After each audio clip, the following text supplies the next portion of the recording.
What's up, man? It's your boy August Summers, man. And today we're in Kazan City. We're gonna go chill with your boy Josiah King, man. So come with us and let's kick it, man. Let's get it.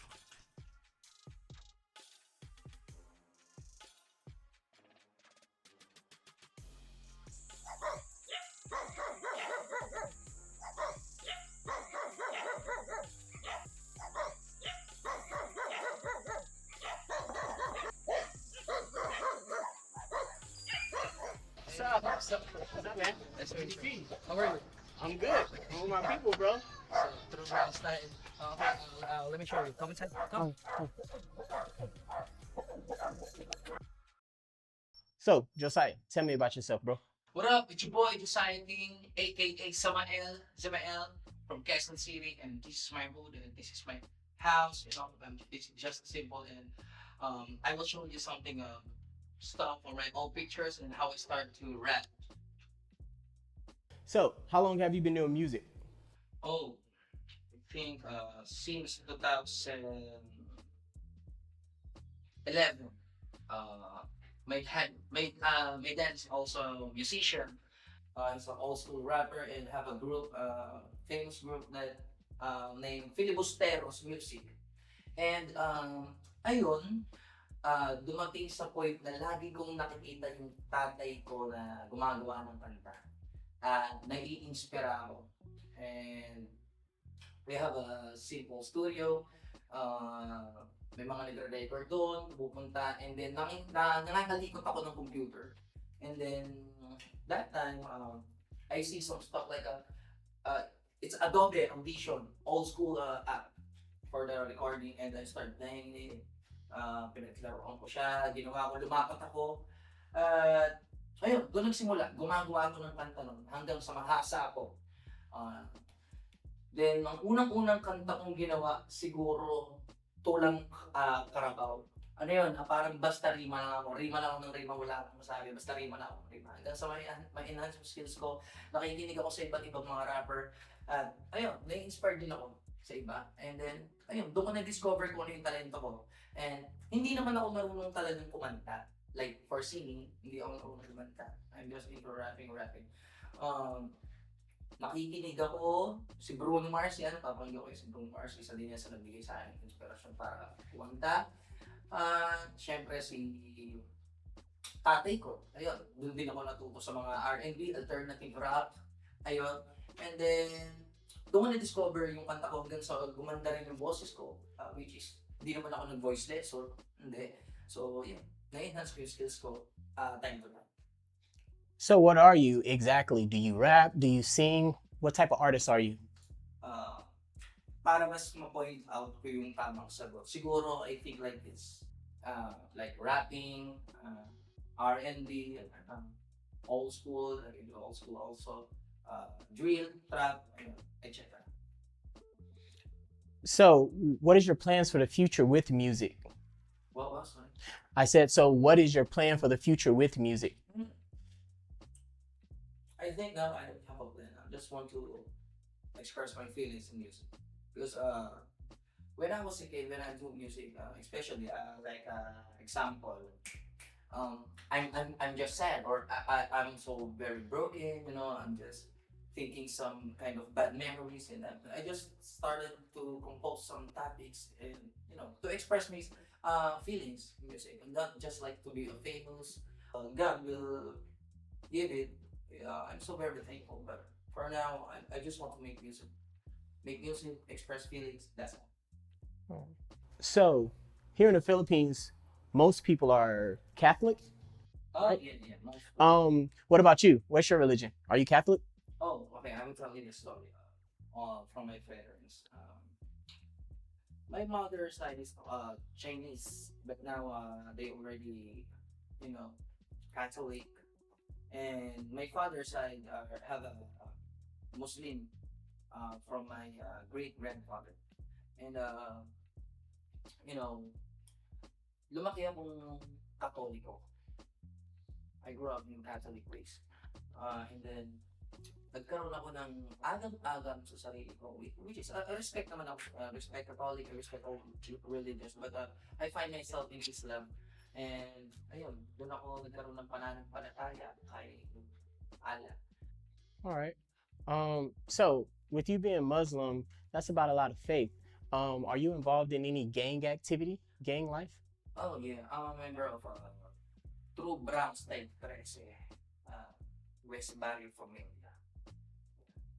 So, sumali ako niyan, siguro bago ko sumali niyan, since elementary days, I think, yeah.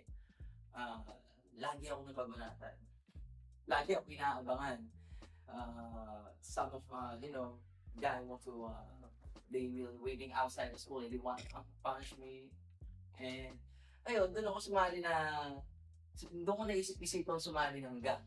Ayun, may kinausap ako, and then, ayun, nag-set up sila ng date, gabi yun, gabi. And then, syempre, ayun, magkakaroon ng proper way para makapasok ka doon. Ayun yung, kailangan mo sumailalim sa 30 seconds massacre. 30 seconds massacre. Kung ilan yung nasa paligid mo, ayun yung bububog sa'yo. Ayun. And then, syempre, pagkatapos ng 30 seconds massacre, kung hindi pa nagtatapos doon, kailangan mo din ipasok sa daliri. Ito yung magkabilang pasok sa daliri. Ayan. Ito. Pasensya na sa kukupuan. Ang mapulupulupit. Ayan.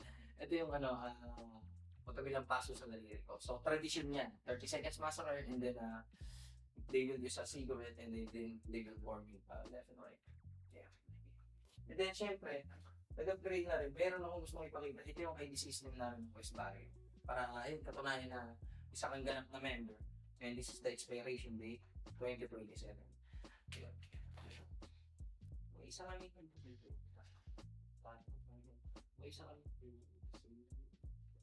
hindi ko makita, sorry. Ayun, si Tito Randy, ayun, ayun, namayapang na siya. Pero isa yan sa mga nagbigay sa amin ng confidence din para umarap sa maraming tao. All right. Right? Hold on. All right, cool. All right.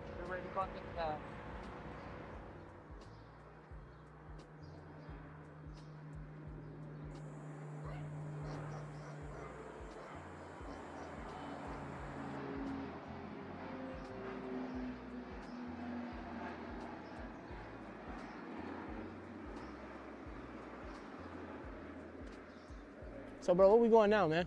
I'm gonna go to the San Pedro Locos, one of the hood in my gang, in West Barrio Familia, through Brownside Crescent, and I will introduce you to OG Dreamer. Oh, that's what's up, man. Yeah. Check There's it a out. homie right here. Sa Sion din. Oh, cool. Yeah, first, bro. Si Desmond, OG Dreamer. It's good. Meron See. pa San Pedro Locos. That's what's up, man. Well, shoot, man. Come in. Let me talk to you for a minute.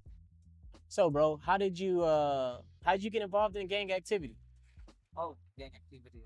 When I joined to the gang, the first activity actually is like it's not like before the gang, because before they have a war, but now they have already won love. So they have a tawag dito, yung ceasefire. Yeah.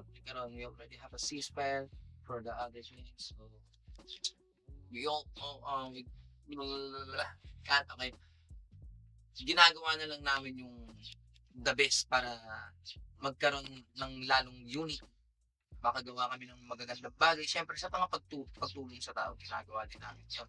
Nagkakaroon ng pondo, siyempre nagtutulungan. Siyempre, ngayon naman, iniiwasan na namin yung gumawa ng, may mga, na kami, nagkaroon na ng Magna Carta. Ayun. So, sinusunod na yan para maging maayos yung takbo. So let me talk to you, big home now. What's up? So for you, man, like, how long have you been in gang life, bro? I'm only 16 years old. Yung nakalimulatan ko na gang, it's different from now and old, in the old gang and the new generation. Kumbaga, iba na yung ngayon sa dati. Yung nakamulatan namin gang dati, puro gulo, puro away, puro siya gangbanging, puro blood, puro may mga namatay, may nasaksak. Laging sa araw-araw mo, parang ang hirap magising araw-araw dahil yung araw-araw mo, paglalabas ka ng street, gulo. Gulo ang unang sasagupa sa'yo. Got you. So for this gang that you are part of, and what is your position in the gang, if you don't mind me asking? I'm a OG in a gang in our hood in San Pedro. Okay. So these are your young homies. Yeah, That's what's up. So for you, right? Since you've been in the gang since you were 16, right? So what do you try to teach your young homies that you know what I mean that you've learned since you've been in the gang? first respect. Then second to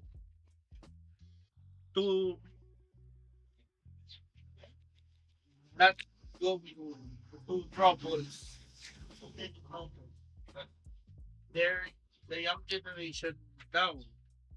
More parang mas ano sila, mas mapusok sila ngayon sa yung young generation. Parang ano sila,